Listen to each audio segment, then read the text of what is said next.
Director గానేమో Devi, actor గానేమో అవును. ఎల్లమ్మ. అది అప్పుడేమో introducing Devi Sri Prasad as music director ఏమో దేవి అమ్మూరే.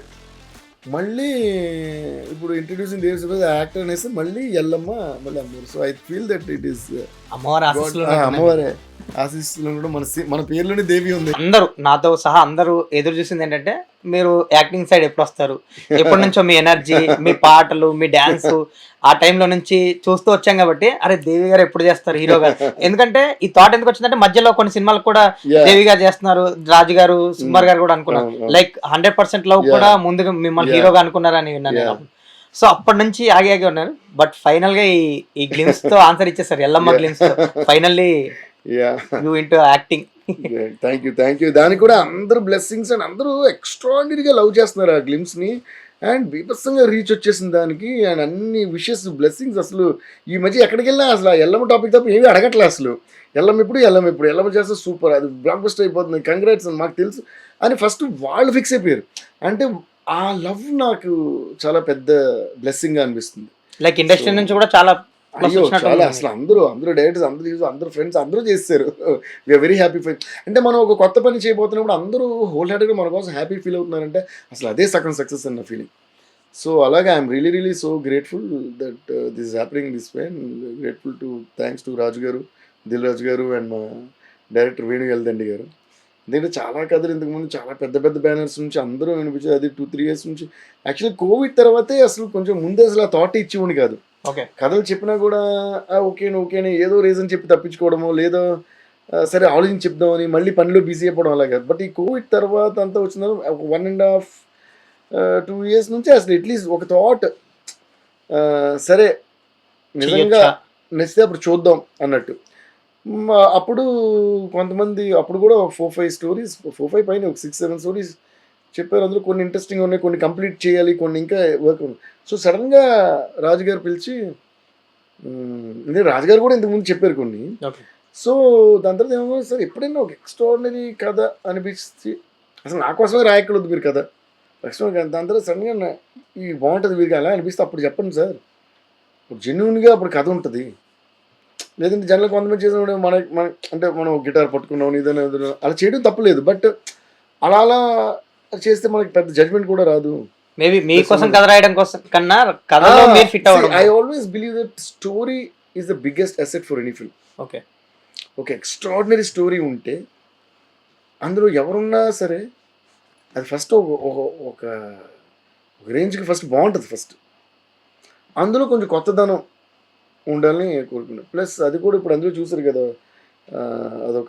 ఒక ఫోక్ మ్యూజిక్ సంబంధించింది, ఒక ఆర్ట్కి సంబంధించింది అన్నప్పుడు నేను చిన్నప్పటి నుంచి అది పోలేరమ్మ జాతరలని, ఆ తీర్థాలు ఇవన్నీ డాడీ ఎప్పుడు తీసుకెళ్ళేవారు. అవన్నీ చూసి అక్కడ ఆ పర్ఫార్మెన్స్లో వాళ్ళ డప్పులు కొడుతూ వాళ్ళ డాన్స్ మీద చూసి నాకు చాలా ఎక్సైట్మెంట్ ఉండేది. సో ఇలాంటిది అని అదో ఫ్యాంటసీ ఉంది నాకు, చేస్తే ఇలాంటిది ఏదైనా చేస్తే అసలు ఎలా ఉంటుందని. సో అనుకోకుండా అది మేనిఫెస్టేషన్ అనుకుంటా, ఒక ఎల్లమ్మ బ్లెస్సింగ్ లాగే అది వచ్చింది రావడం. వేణుగారు అది చెప్పడం తప్పని చెప్పిన అసలు 5 నిమిషాల్లో అయిపోయింది. 5 నిమిషాలు డిసిషన్ అయిపోయింది. మ్యూజిక్ డైరెక్టర్ గానేమో దేవి, యాక్టర్ గానేమో అవును. అది అప్పుడేమో introducing Devi Sri Prasad as music director ఏమో దేవి అమ్మూరే. మళ్ళీ ఇప్పుడు ఇంట్రడ్యూసింగ్ దేవిశ్రీ ప్రసాద్ యాక్టర్ అనేసి మళ్ళీ ఎల్లమ్మ మళ్ళీ Ammoru. So I feel that it is అమ్మవారే ఆశీస్సులో కూడా మన పేర్లోనే దేవి ఉంది. సో అది ఎక్కడో అలాగా కుదిరింది. నాకు చంద్రబోస్ గారు ఫోన్ చేశారు ఇది అనౌన్స్మెంట్ కూడా ఇంకా ఫస్ట్ న్యూస్ లీక్ అయిపోయింది అనౌన్స్ చేసే ముందు. మీకు గుర్తుంటుంది ఇలా చేస్తానంటారు. ఏంట్రా మనం ఇంకా ఇప్పుడే మాట్లాడుకున్నాం, అప్పుడే న్యూస్ లీక్ అయిపోయింది అనుకున్నాం.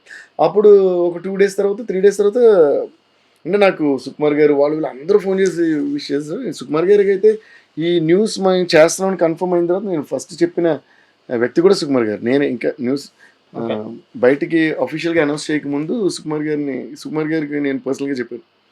So I was very happy. లేచి అది చేసి డార్లింగ్ సూపర్ డార్లింగ్ చేయి, మేము కూడా నువ్వు చేయాలని అనుకుంటున్నావు, నీకేం కావాలి నేను ఉన్నా నీ వెనకాల అని చెప్పి ఆయన ఫుల్ హ్యాపీ ఫీల్ అయ్యారు. బోస్ గారు అయితే నాకు ఫోన్ చేసి ఒక మాట అన్నారు, అది నిజంగా నాకు చాలా ఎంకరేజ్ చేసింది. అదేనంటే, దేవి గారు మీకు you love cinema first of all, అందుకని సినిమా కోసం మీరు చేసే సినిమా కోసం మీరు చాలా చేస్తారు ప్రతి సినిమా. అంటే not just music, I'm not talking about music, నేను ఓన్లీ మ్యూజిక్ గురించి మాట్లాడట్లా, అంటే మీరు ప్రమోషన్స్ చేశారు, వెళ్ళి సినిమా ప్రమోషన్ కోసం మైక్ తీసుకుని దుమ్చుకుని పాడటం, డాన్స్ ప్లాన్ చేయడం, అదేదో ఆడియో లాంచ్‌లని, దాని తర్వాత సక్సెస్ దాని ప్రీ లాంచ్‌లని ఇవన్నీ చాలా చేశారు. దాని తర్వాత సినిమా అయిన తర్వాత కూడా దాని పబ్లిసిటీ ఎలా ఉంటే బావుంటదని డిజైన్ చేస్తారు. ఇది చేస్తారు, అది చేస్తారు. సో, ఇదంతా this is the love you had for cinema. So, the goddess of cinema is giving this as a gift to you. 'Yellamma' అనే సినిమా మీకు దేవుడిచ్చిన గిఫ్ట్. దీన్ని ఎట్టి పరిస్థితుల్లో మీరు నో చెప్పకూడదు. తప్పకుండా మీరు చేయాలి ఇది అన్నారు. ఓహ్! అది నాకు నేను డెసిషన్ తీసుకోవడానికి చాలా ఒక పెద్ద హెల్ప్ అయిన ఒక మాట. ఓకే. నిజంగా బోస్ గారికి I will be grateful for that one phone call. ఎందుకంటే ఫస్ట్ ఇది జరిగిన వెంటనే ఉందనుకున్నాం, న్యూస్ లీక్ అయిపోయింది వస్తుంది. అప్పుడు మనకు మైండ్‌లో ఇంకా సరే దీని మీద కూర్చోవాలి, ఒకసారి ఫుల్‌గా మాట్లాడేవి ఉంటాయి కదా! అవును. ఆ టైంలో ఆయన ఫోన్ చేసి ఈ మాట అన్నారు. So, I think this is a blessing for you. ఇది అలా రాసిపెట్టుంది.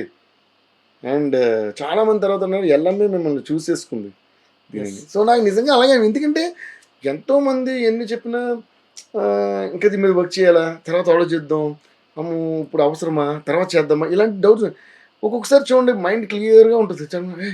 ఇదే కదా, కరెక్టే కదా అనిపిస్తుంది. అలా అనిపించింది. So, just receiving the whatever blessings are coming and we are trying to do our best in that.